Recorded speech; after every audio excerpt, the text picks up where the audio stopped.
Video अच्छी लगे तो वीडियो को एक लाइक और चैनल को सब्सक्राइब कर दीजिएगा। महर्षि विश्रवा को असुर कन्या कैकसी के सहयोग से 3 पुत्र हुए, रावण, कुंभकर्ण और विभीषण। विभीषण विश्रवा के सबसे छोटे पुत्र थे। विभीषण बचपन से ही धर्मपरायण और भगवान का भक्त था। विभीषण की पत्नी का नाम सरमा और उसकी बेटी का नाम त्रिजटा था।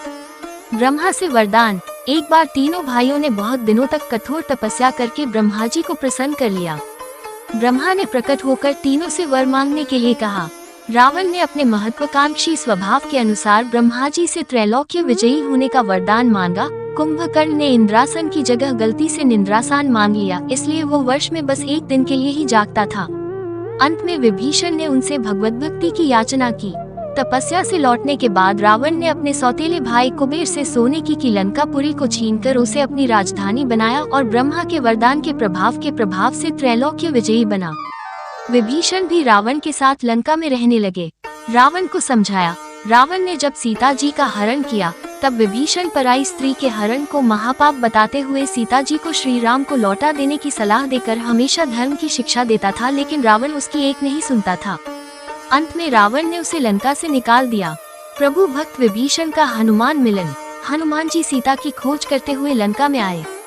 उन्होंने श्री राम नाम से अंकित विभीषण का घर देखा। घर के चारों ओर तुलसी के वृक्ष लगे हुए थे। सूर्योदय के पूर्व का समय था। उसी समय श्री राम नाम का स्मरण करते हुए विभीषण जी की निद्रा भंग हुई।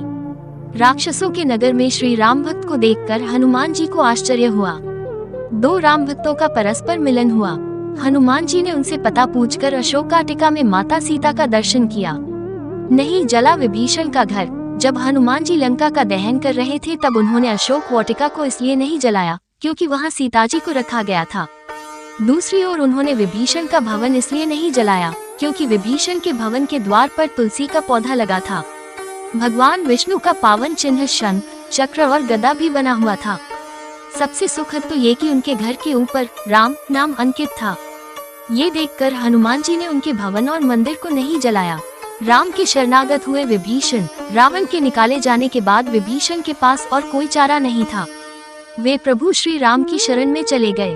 वे चाहते थे कि निर्दोष लंकावासी न मारे जाएं और लंका में न्याय का राज्य स्थापित हो। विभीषण की शरण याचना करने पर सुग्रीव ने श्री राम से उसे शत्रु का भाई व दुष्ट बताकर उनके प्रति आशंका प्रकट की और उसे पकड़कर दंड देने का सुझाव दिया। हनुमान जी ने उन्हें दुष्ट की बजाय शिष्ट बताकर शरणागति देने की वकालत की। इस पर श्री राम जी ने विभीषण को शरणागति न देने के सुग्रीव के प्रस्ताव को अनुचित बताया और हनुमान जी से कहा कि आपका विभीषण को शरण देना तो ठीक है, किंतु उसे शिष्ट समझना ठीक नहीं है।